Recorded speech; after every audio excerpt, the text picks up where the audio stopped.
Mayong adlaw mga kamuchacha, ari man na inyong muchacha nga si Nini Ilina. Susugpon man na gyapon sa pag-off day sang kang kabung ano niyo sa muchacha yung sang Domingo. So pagkatapos ng service namon sa simbahan, ari na kami yung nagapanaog sa hagdan pakadto sa courtyard nga amon nga panyagahan. Duro ya elevator ang simbahan mga kamuchacha, pero kami ya mahilig kami ya magamit sang hagdan kung nagapanaog na. So ari na sa may courtyard magakaon sang libre nga panyaga. Kaya na timingan nga nagahiwat sang iya nga 75 birthday ang amon nga nanay sa amon nga simbahan nga si Nanay Ima. So araw duro-duro gidagin luto. Iya lalabot nga may libre kami nga pagkaon na gidya mismo sa simbahan namon. May pagkaon magidya nga giluto si nanay para sa amon. O di ba? Kulbaan kasi magutman ng iya nga mga junakis nga daan. Palangga kami daan sang amon nga nanay. 1 year or 75 years?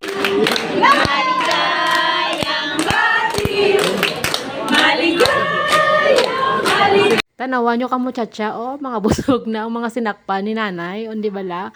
Basta duro gani pagkaon niya, si Dasig, na pagkananay namon niya, so kita niyo mga itsura namon siya, doon na nakabusog sa tutuod ng gidya. So of course, inyo nga muchacha, nagkaamat-amat na akay man malakat na sa iya nga lugar ang kalatuan.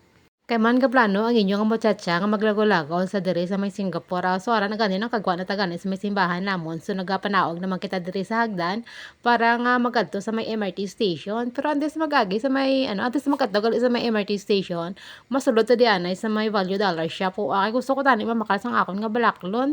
Ginbalik-balikan ko na ang akon kinahanglanon, pero wala ako magid makita sa subong mga tatlo na kasi mana nga balik-balik sa inyong muchacha sa ina nga shop. Pero iya nga kinahanglan nga baklon wala igin makita. So ari na gani nagkadto na lang sa may MRT station para magsakay sa train pakadto sa lugar nga gusto kadtuan sa inyong muchacha sa subong adlaw. Kay man ilagaw ta ko mga kamuchacha sa ginatawag diri nga Marina Bay Sands sa may Singapore.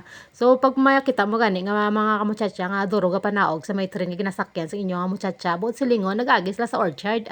Kay basta magagi sa Orchard mag-stop sa Orchard ang train niya duro-duro gina mga pasahero ga panaog ya. So ari na tagali mga kamuchacha o nakaabot na tagali sa may Marina Bay MRT station. Na Marina Bay pa lang ni siya kamuchacha may kinahanglan pa nga transferan nga sakyan nga train para makalabot sa aton nga kaladtuan.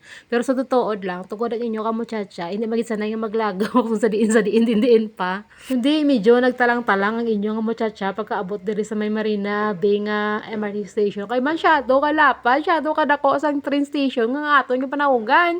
So kinahanglan para tanay dapat is mag-transfer ang inyo nga muchacha sa isa pag kasalakyan para pakadto sa iyang kaladtuan. Pero ginhimo yan nakasaka na gito sa iyang inog transferan nagnaog gwa sulod pag isang iya opisyo ya kay man nagadua-duwa sa kablang din sakto ang isakaan niya to sa katapusan nagsaka magit sa liwat ka nag-transfer sa train nga pwede nga pagsakyan ka amo na pakadto na siya nga kaladtuan ti sa sunod naman mga kamuchacha ang akon nga i-post sa inyo baka nga makalabot na ta sa may Marina Bay Sands.